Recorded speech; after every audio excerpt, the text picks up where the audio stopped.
Hello, everyone, and welcome to the first live recording of You Must Be Woking.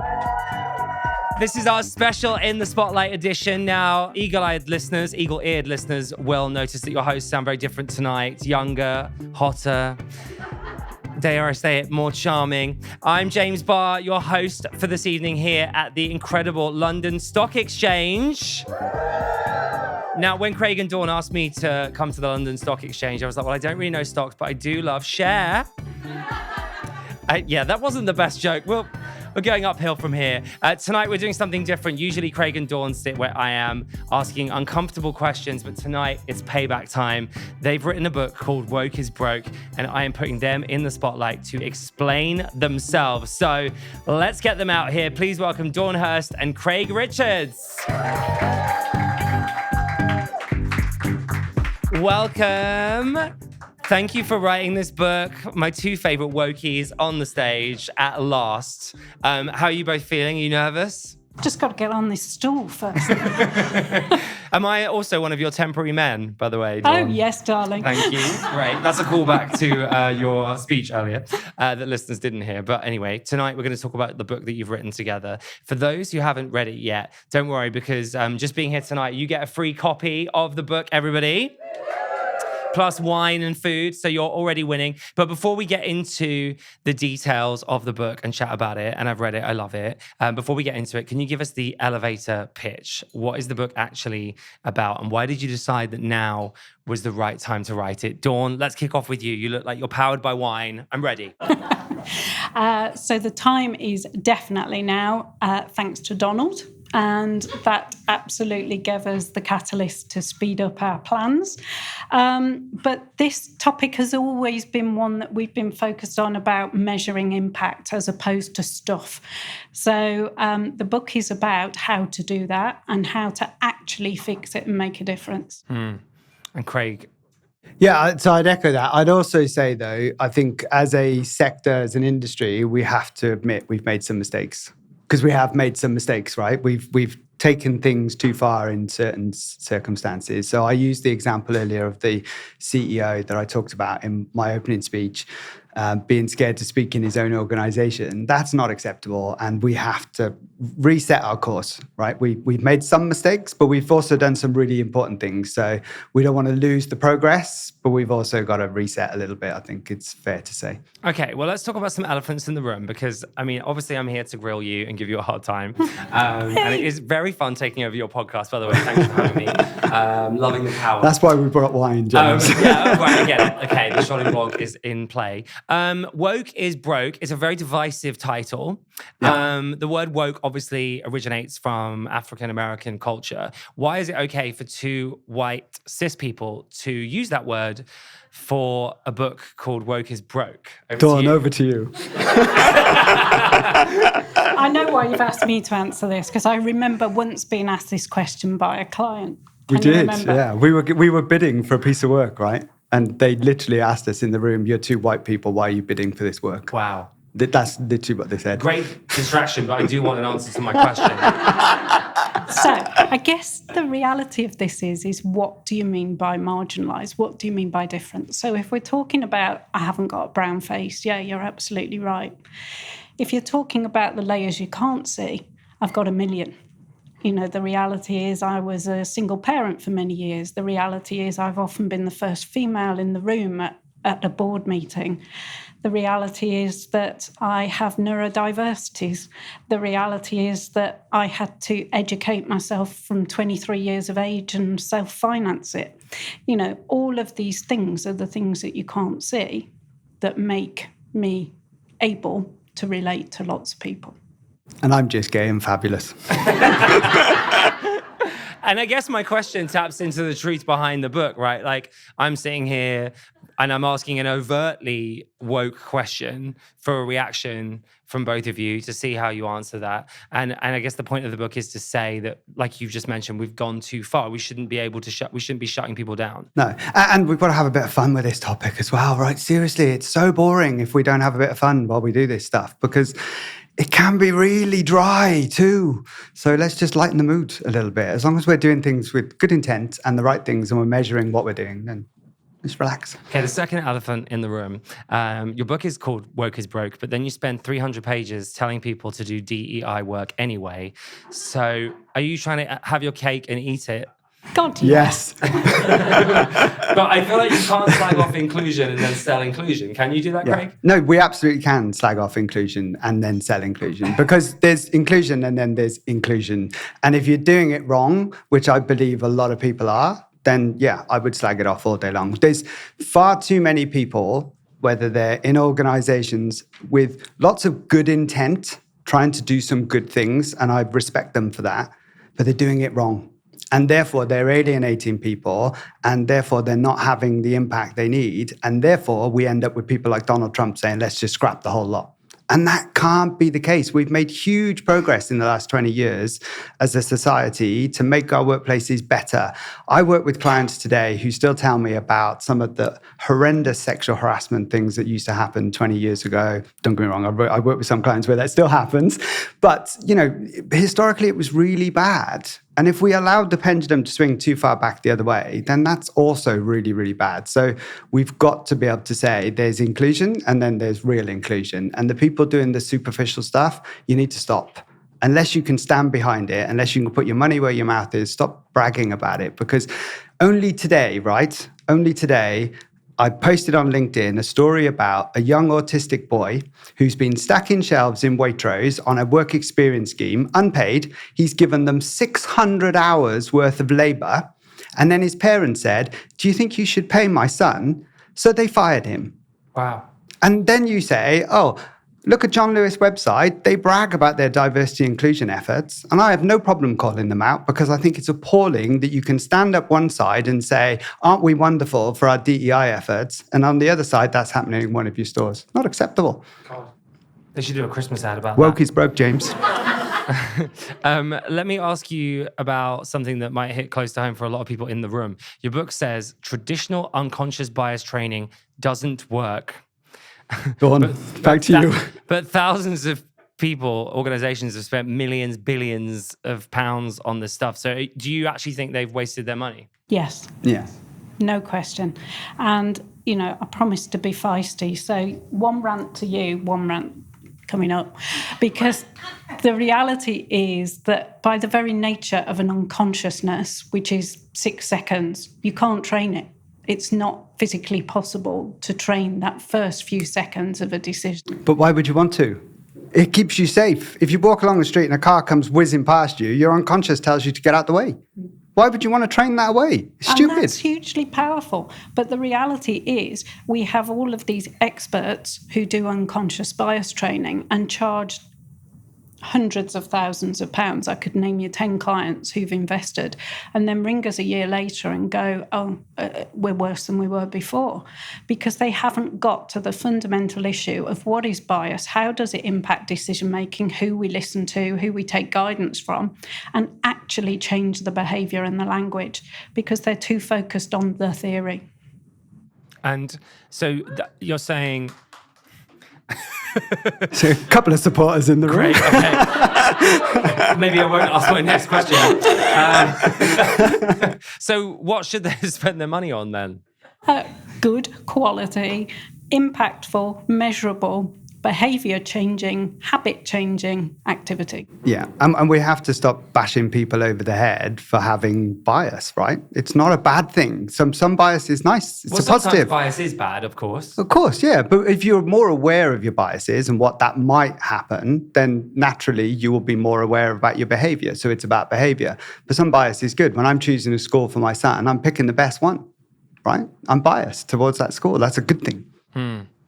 Because I guess we all have that we all want to be the best and Sure. protect our families and stuff like that. So is there a way of working with that bias whilst not wasting millions? Sure. I think it's more about how do you help leaders and organizations to understand what bias actually means in their organization. So it's not just about training an individual to not have unconscious bias, because A, you can't do it, but B, it's about saying, where does the bias exist in our systems?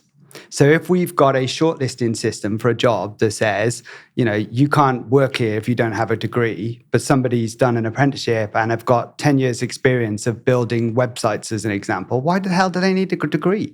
That's where bias causes you problems in an organization. So let's understand where the bias exists and what that looks like and fix that rather than try and train 500 people to not be unconsciously biased, which you can't do anyway. There's a better way to spend your money. There are some spicier parts of the book. There's a section where you discuss Piers Morgan identifying as a penguin. To some people, that would sound like you're sort of playing into that mockery of trans rights. Yeah. Do you feel... It was you. Do you feel like, were you worried about using some of these arguments to make a point? No, not really, because I stand by the point, right? So Piers is a controversial character. Everyone knows that. So why not use him in a controversial book, which we're trying to do? But the point stands, right? So Piers Morgan is sat there and people will argue with him about he wants to be a penguin, right? And people will say, you shouldn't be a penguin, James. I think his pronouns are hottest, actually. I think that's what he goes by now. He's evolved. Sorry, hot goes by now. He's evolved. He's evolved. Hot has evolved. But the point here for me and the argument about Piers and trans rights are, so he stands there and people will argue with him about whether or not he's mocking this topic. And he is to a certain degree. But I wouldn't entertain arguing with him about that because my attitude is, fine, Piers, if you want to be a penguin, right? I have no issue with you being a penguin. If I was your boss, right? I was Rupert Murdoch at the time. I think it's changed about 5 times since then. But, if I was his boss and Piers suddenly came into the workplace and said, I want to be a penguin and therefore I want you to change the whole set to an ice rink and I want all our guests to be fed raw fish, then I'd be saying, no, because it's an unreasonable request for the workplace, Piers. You want to be a penguin, you crack on, that's fine. As long as you can still bring in the ratings and do your job, then I'm okay with that. But why would I go on and argue with him about this? It's just giving him the ammunition he needs to mock what is a really important topic for individuals. And when it then comes to the workplace, people then go, oh, we don't want to talk about this because it's too controversial because Piers Morgan's talked about it. And I say, well, no, don't give him the controversy he wants. Don't argue with him. Just say to him, crack on then. But don't ask me to change the set because I ain't gonna. Yeah, that's a great answer.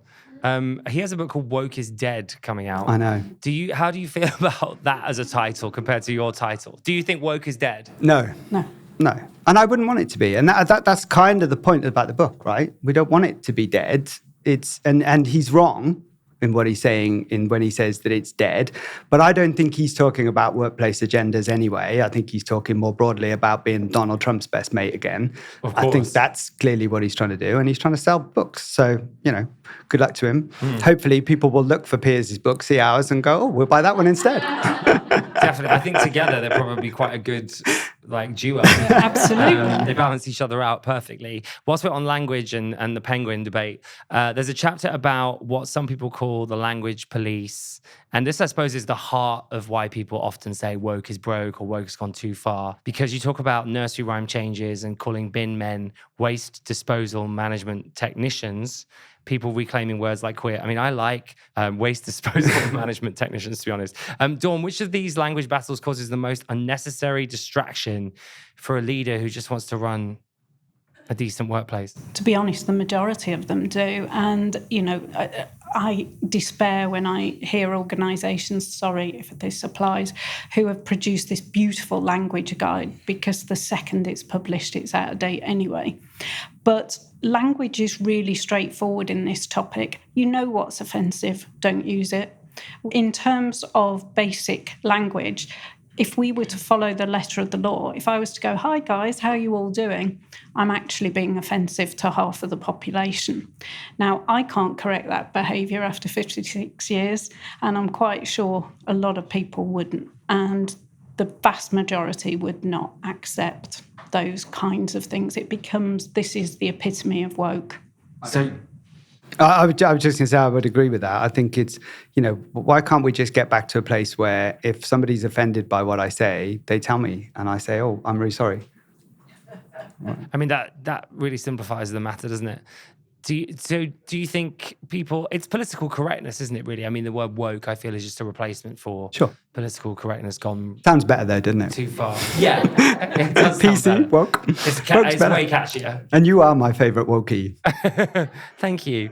Dawn, most of the examples in your book are from big corporate settings like banks and big corporates like tech companies. Does this book work for schools, hospitals, charities? Because in hospitals, of course, we hear lots of confusing Daily Mail type rhetoric nonsense about wording and language and stuff like that. So do you think this book works for everyone, or is it just for people with massive budgets?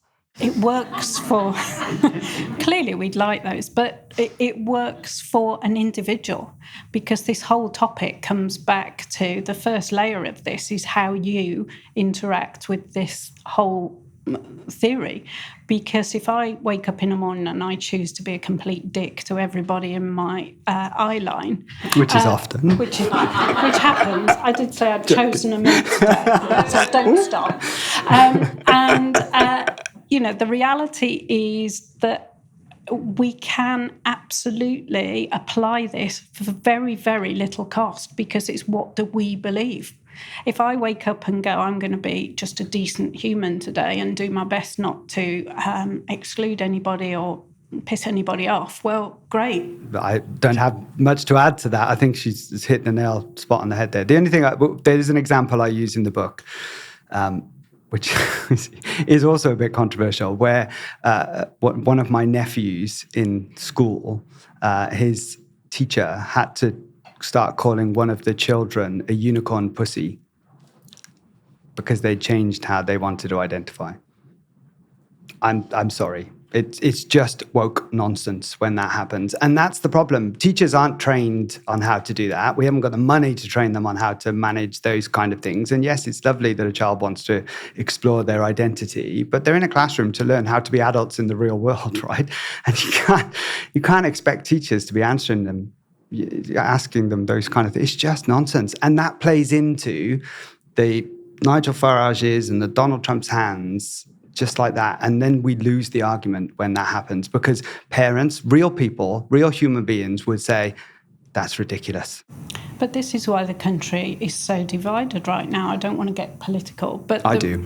Oh, right. So, the reality is that people are turned on by what Farage is saying, because the average individual can relate to all of this rubbish. And that's the, if he could come 20% over, I think it's a landslide. Yeah.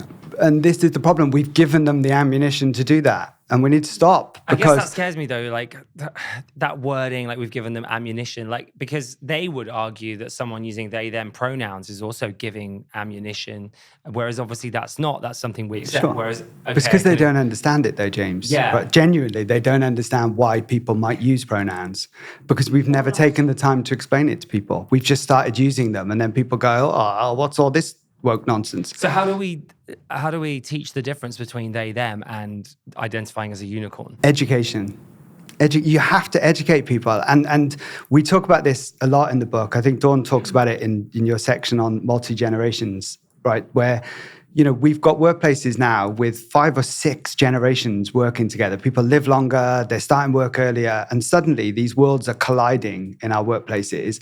And the older generation are going, what the heck is this? And the younger generation going, look at these little dinosaurs, right? It literally is that. So we have to educate them on how do we work together? How do we understand the differences between us? How do we find the right common ground to be able to do what we came here to do, which is to perform, right? And I think you're right in that we should be able to say that's ridiculous if we hear something that is ridiculous, rather than being careful or stepping around it or worrying about being cancelled. Because the right don't care about being cancelled anymore, but I think to some extent people trying to do the right thing are terrified of that. Sure. And we probably shouldn't be. And it's the most common thing I hear in the fabulous execs I work with, fear. We're frightened of what we can and can't do. We're frightened of not acting strongly enough. But really the advice is just don't be a dick. Yeah.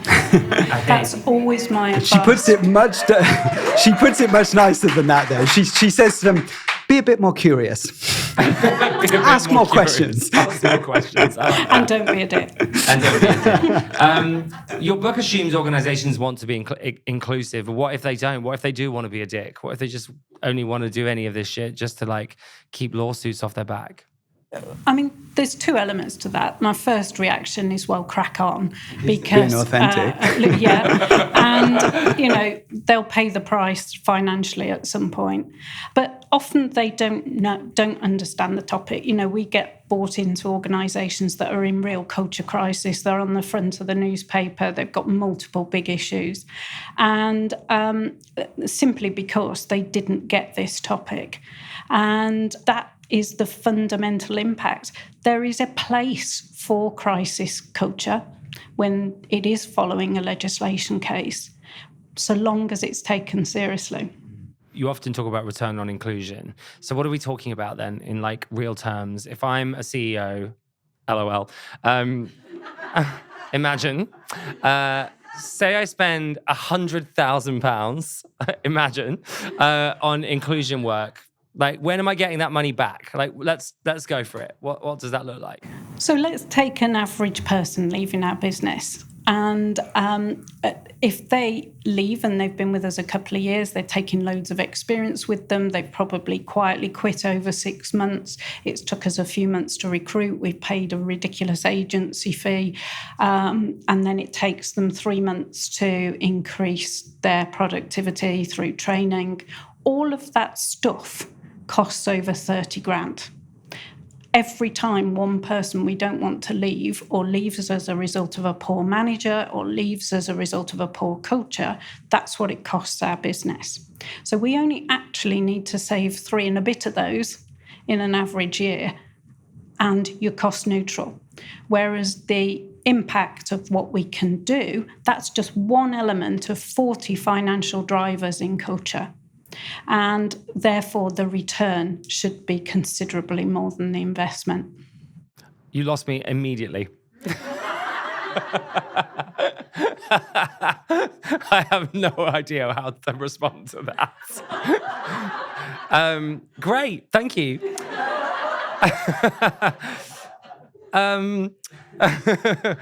Yeah, I'm completely. It's good. I'm completely lost. But you do talk in the book about how, like, all of this is like DEI is more just a conversation about culture and making sure that everyone is having a good time in the office, and that then is a springboard for a better financial. No, I got that wrong. Well, look, have a me. I didn't write it. Have a good time, but have a productive time. Yeah, but that inclusion leads to productivity because the staff are happier. But it doesn't mean we can't be robust. It doesn't mean we can't be clear on output, be clear on deadlines, be clear on expectation. We just don't need to be a dick about it. We need to ask sensibly. We need to look at what is doable without putting our people at harm. We need to make sure that people are getting sufficient downtime. The basic stuff that a good leader should be doing. It's not rocket science. But therein lies the problem, right? Because we've gone to a place where managers and leaders are too scared to robustly manage their people, because they might be cancelled, or they might be accused of being a bully, or they might be accused of, anti-woke or whatever it is. So they just don't manage people anymore. So productivity is doing that. You look at the UK productivity chart, it's not going up. It's, if anything, it's staying flat. And in most places, it's going down. And that's the same all around the world, because leaders are got to the point where they don't want to manage people anymore because, Jesus, there's so many different people I've got to manage and I don't know how to do that. And so if you're going to spend your money, train the leaders on how to do their jobs properly again, right? Show them what new management looks like in 2025, because it isn't the same as 1990. It just isn't. The world is different, and therefore we've got to train leaders how to do it differently. And I taught people back in the day about command and control. Just tell them to do it and tell them to do it by then. And if they don't do it, get rid. And, in 20 or 30 years, we've changed into the best leaders lead from behind. And we're coaching and we're engaging our people to be more impactful themselves. Well, we think we've changed, but we didn't train anyone to change. We just told them we've changed. And then they go, oh, okay, great. Exactly. How do I do that? Because we didn't train them. So if you're going to spend money on inclusion, rather than, sponsoring a big gala and saying, how great are we? Why don't you train some people first and then say how great you are, right? But the problem is most people do the gala stuff first and then they do the training bit, which is the wrong way around. And nobody stops to measure the impact.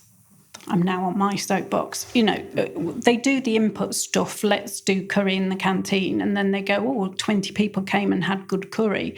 But those 80 people didn't come who really didn't want to engage in that. And actually 20 of them have left. So we've now got a significant negative impact. People don't take the time to do that loop. They'll go, I know what we'll do. We'll do all female shortlists. That's genius, isn't it? And then we've lost half of our male workforce within 2 years. And that's what we talk about impact. So back to my analogy of every one of these impacts carries a financial impact. Impact. I haven't asked the question for 5 minutes. And another. It was actually amazing hearing you both bounce off each other.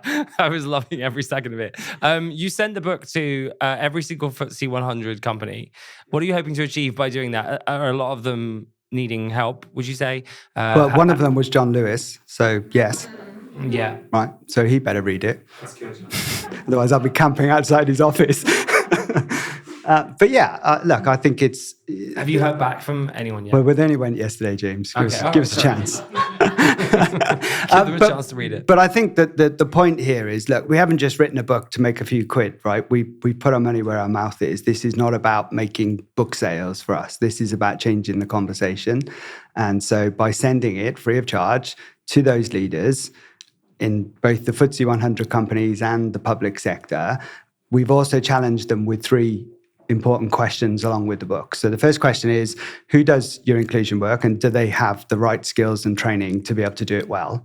Second question is, do you understand or do you know what the impact is of the work they're doing? Because there's sometimes negative impact of this stuff too, right? And you need to understand that on your organization.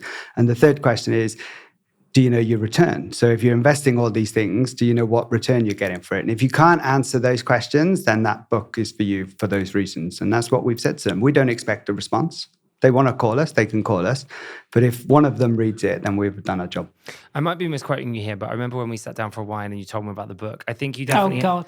I definitely think you were nervous over the title and speaking out against this. How do you feel now? Do you think this was definitely the right... It's too late now. So we bounced back and forth on the title a million times. The first title was actually Diversity is Dead.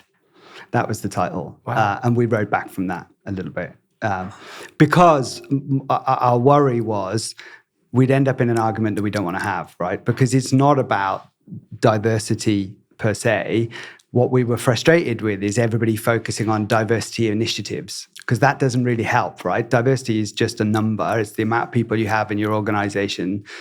Actually, we wanted to have the conversation about inclusion because that's where the magic is, right? If you create the environment, the diversity will come because people will want to come and work for you. So we rode back from that title. So this one is still provocative, but it's less provocative. We're more comfortable with it, right? Yeah, we are. Yeah. Well, also, I think what I like about it is that you're pushing back at what Trump and all these other horrendous right-wing people are constantly saying. Sure. And you're weaponizing their own hate back at them, which I think is a great way to do it. Well, you mentioned the word queer earlier, right? So I talk about this in the book. The gay community has reclaimed the word queer because when I was a kid, it was a really derogatory term. And even to this day, when I hear it, I still feel a bit prickly about it. But I love the fact that it's been reclaimed, and I love the fact that the community use it now and tell the world we're queer, right? And that's okay. I mean, in places like Germany, they never really lost the use of that word, but here in the UK, we did. And the fact that it's been reclaimed. So yes, that also plays into the title, is we just wanted to kind of play that back to people and say, do you know what? Actually, and we're also really clear in the book, we don't stray into politics and society, maybe a couple of times, but we are focused on workplaces because that's our bag, right? It's about organizations, and our mission, as I talked about in our speech, is that, supporting organizations to improve performance, and we put that first, through people and culture, right? So they can go together, and they should go together, because you can't have a high-performing organization if you haven't got a great team. And you can't have a great team unless you create the environment. Yeah, it's not just like an LGBT lanyard or a rainbow flag. No. It's like actually doing the work behind that. Sure. Okay, so I have given you enough of a grilling, perhaps. I maybe could have gone a bit harder, but I like you both. Now it's time to make you sweat even more, though, because we're going to open it up to the audience. So we have some questions from everyone here. We're going to go to some of you in the crowd with a microphone as well. But let's kick off with this one written by Beth. I'm not sure if Beth wanted to be anonymous. So Too late now. For the edit, I'll just do another version. So let's kick off with this one from Anonymous. Are there any particular sectors, arenas where you feel the biggest shifts are needed are already underway? So it was Bev. I'm being reliably informed, not Beth. Bev, sorry, Bev.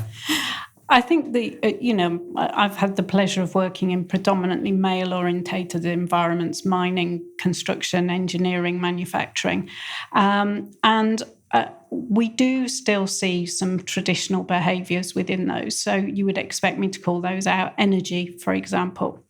But I have to say, some of the worst cases I've seen are in beautifully polished corporates as well.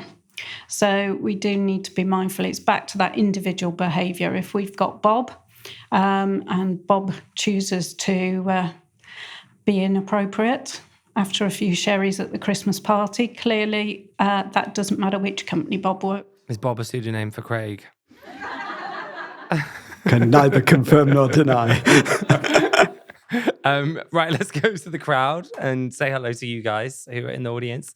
Does anyone have a question? Maybe raise your wine glass or a pinky up in the air for me. Okay, here we are. Hi, what's your name? Richard. Hi, Richard. What's your question? So my question is to Dawn and Craig. So how is working life now different to when you started? And what has driven that change? And is it for the best? Great question. You want to go first? Yeah, can do. So I've got few more years to... A lot more years. I'm only 27. More years. Do you think that's acceptable? I don't think do you that's not think that's acceptable. ageism? But... Ageism in the workplace. We're not in the Speak up. workplace, right? Let women speak. So when I first went to work, I can remember being in an environment where it was perfectly acceptable to and perfectly expected to have your bits and pieces groped. And I can remember an environment where at 17, I was moved department because I was considered to be the issue with my 60-year-old boss who had tried to fondle my breasts, and I was uncomfortable with that. So that I would love to sit here and say has changed. However, my life is spent sorting those kinds of things every day. In terms of the way we work, I think we actually work longer hours to some extent than we did back in the day because of technology. We're never really off duty. So there's always a red dot or a ping that says, oh, need to have a look at that. I think what has happened is there's more process, there's more standard operating procedures, there's more protection than there probably ever was. But do I think we've radically changed? I'm not convinced. Great. I'm not sure I want to follow that now. She had a clap. Clearly, I only just joined the workforce a couple of years ago. So.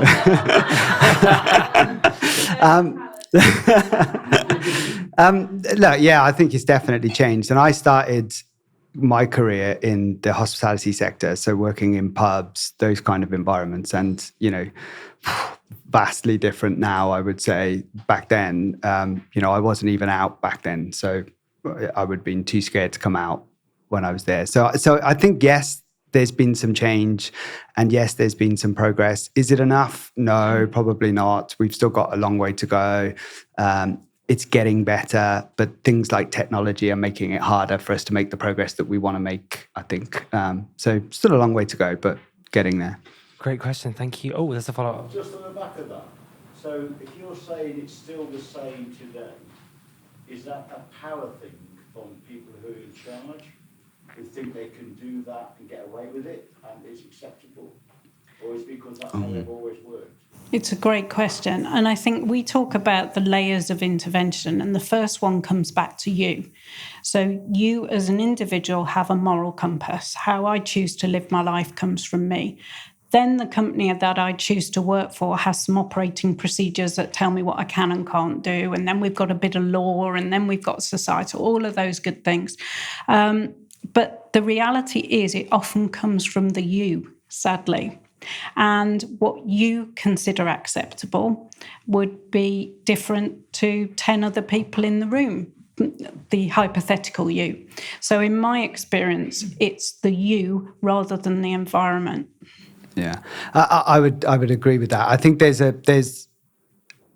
a shift change in that some leaders with that power have made the shift and they're taking other people with them on that journey.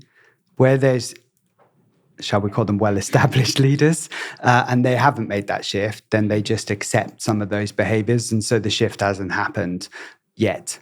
But doesn't mean it won't. I think it's timing, and it takes time. And you would be surprised because we just assume that the world's moved on, but actually it hasn't. In a lot of organizations and a lot of sectors, it hasn't yet. And the reason it hasn't is because they've never had any education or they've never had any mechanisms to help them make that shift. Some no, some yes. But I also think, I always challenge the clients I work with. Every one of us knows a Bob, and we're lying if we say we don't. Everybody knows a Bob, and every company knows they've got a Bob. But we wait until Bob's done 10 things. And it might start with a little slap on the ass in the lift, because that's okay, isn't it? Oh!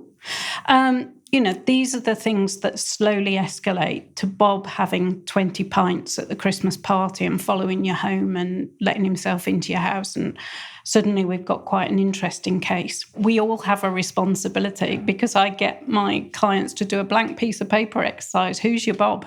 Yeah. And your job to go out of here today is to challenge Bob. But I think that, and that's so important, right? Because once you do that exercise with a group of leaders, right, you'll find then they'll challenge Bob. They'll then stand up to it because you've almost put a spotlight on it. And then they go, oh, do I want to stand in the shadow anymore? Or do I want to actually do something about this? And it takes that challenge. And it's usually, with respect, at board level that you have to have that challenge, right? Because the majority of people in your organization don't behave like Bob. There might be the odd one or two. But because the leaders do nothing about Bob gets away with it. So it only takes you to shine a spotlight on the board and say, how long are you going to let Bob do this for before you make a change? And then suddenly they'll start stepping forward. But with respect, there's only 2 of us and there's a lot of organizations. We can't shine the spotlight on everybody. Yeah. We can now with the book, right? But there are so many Bobs out there. There are so many Bobs, and everybody knows a Bob. Yeah, and it's so frustrating that no one does anything or speaks out because they're afraid of their own job on the line by doing so. Absolutely. Okay, should we get another question from the audience? Oh, we've got loads of people. Let's go over here. Hi. Oh, no, we're not going over there. We're going over here. Hi. So we've just fired a Bob because... Congratulations. So Bob was 27 and European, so there wasn't a cultural question particularly. And Bob thought it was okay to have inappropriate conversations with young staff about their contraception requirements, gave them advice on sexual positions to reduce their chance of getting pregnant and an STI, and thought massaging young lab technicians' shoulders whilst they were pipetting urine was a completely okay thing to do. So as soon as this came to light, we got Bob in and we said, we're done, you're out, not okay. From now, clear your locker, you're out. So Bob sued us and we still did the right thing. It was absolutely right, but unfair dismissal. He didn't feel there was enough evidence. He felt he didn't do anything that anybody else didn't do, all of which, of course, wasn't true. But I just reflect that back to your comment about CEOs being fearful of the action that they take and walking the line between doing absolutely the right thing, but also having the responsibility of the financial stability of the organisations that they lead. Yeah. And it's a really interesting path that you have to walk.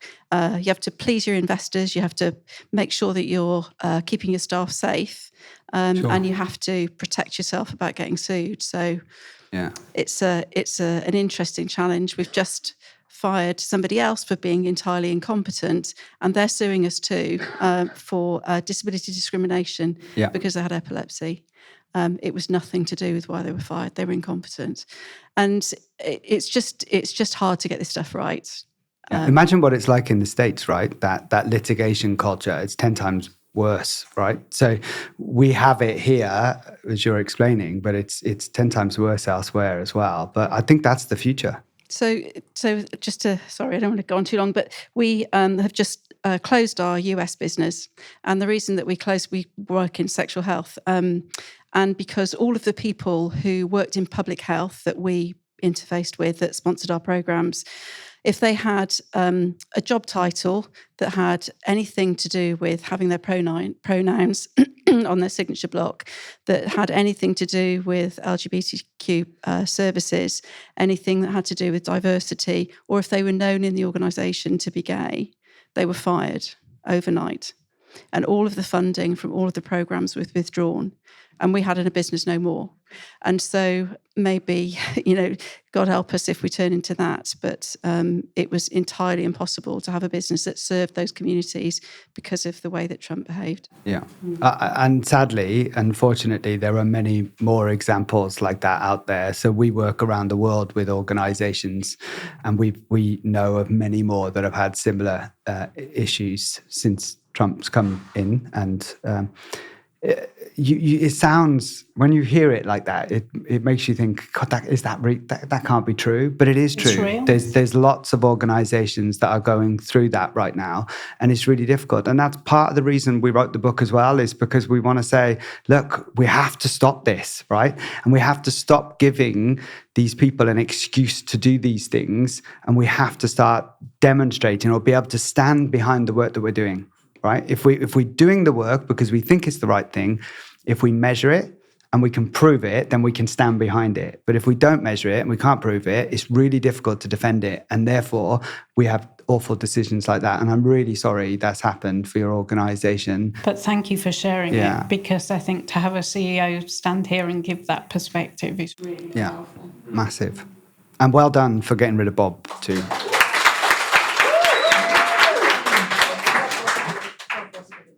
Yeah. He deserved it. He was asking for it, if anyone wants to coin that phrase. Let's go to our next question. Hello. I'm Shelley. Hello, Shelley. I just want you to say that I'm so delighted that you're being celebrated tonight, because you have both been very influential in my own career and your team. And I really hope that my business is a better business because of it. So thank you. Thank you. And what's your question? What absolutely destroy both of them? Yes. No, I'm not actually. It's a nice question. What I'd really like to know is, I can reflect on kind of things that have really kind of maybe go, this is why I do this job. But for you, what is your greatest achievement professionally? When was that moment when you went, yes, this is why we do what we do? God, so many. Yeah. There's some individual cases where I've been really proud we've won. Where, the victim was really the underdog, and we've gone through years of hassle and they've got the justice. There's lots of those.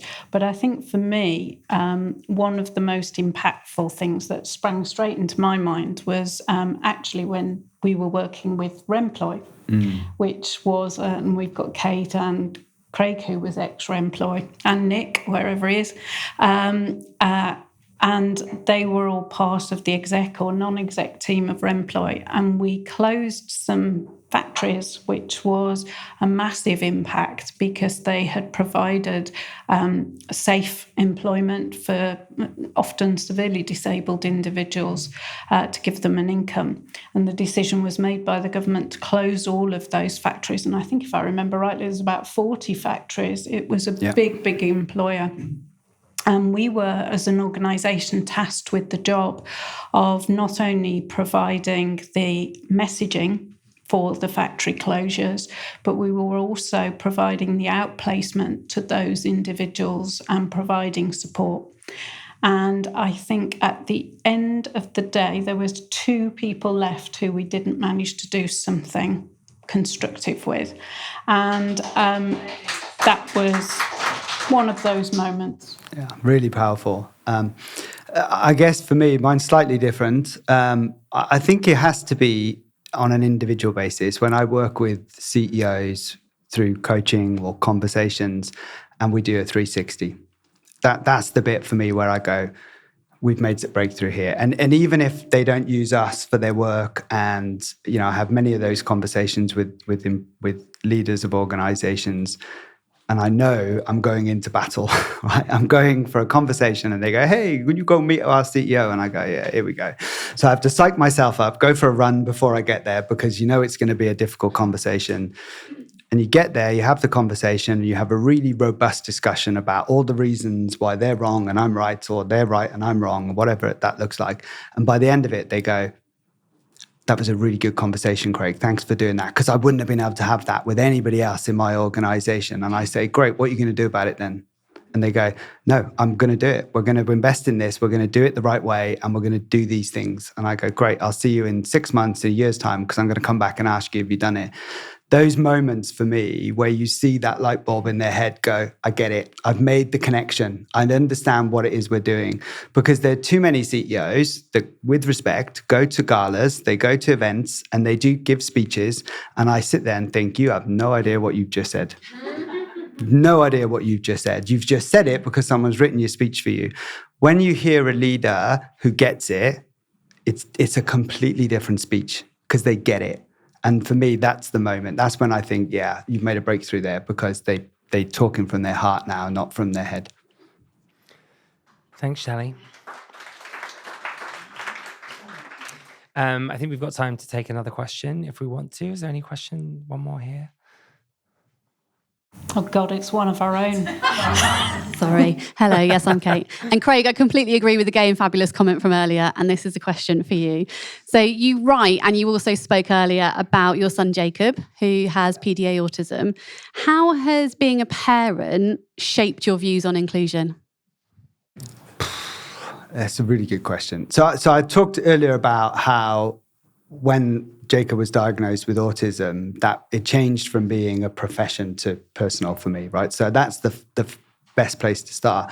I think actually, rather than inclusion, it shaped my opinion of leadership more. So I'll tell this story, and apologies for those of you who heard it before, because I wheel it out all the time. But when I was understanding what autism meant for Jacob and for me as his parent, every time I would say to him, put your shoes on or put your coat on, I'd have a meltdown, right? He'd have a tantrum, he'd throw himself on the floor, he'd hit the floor, he'd bang his head on the floor. Often I would sit with my hand under his head so he didn't hurt himself while he was headbutting the floor, right?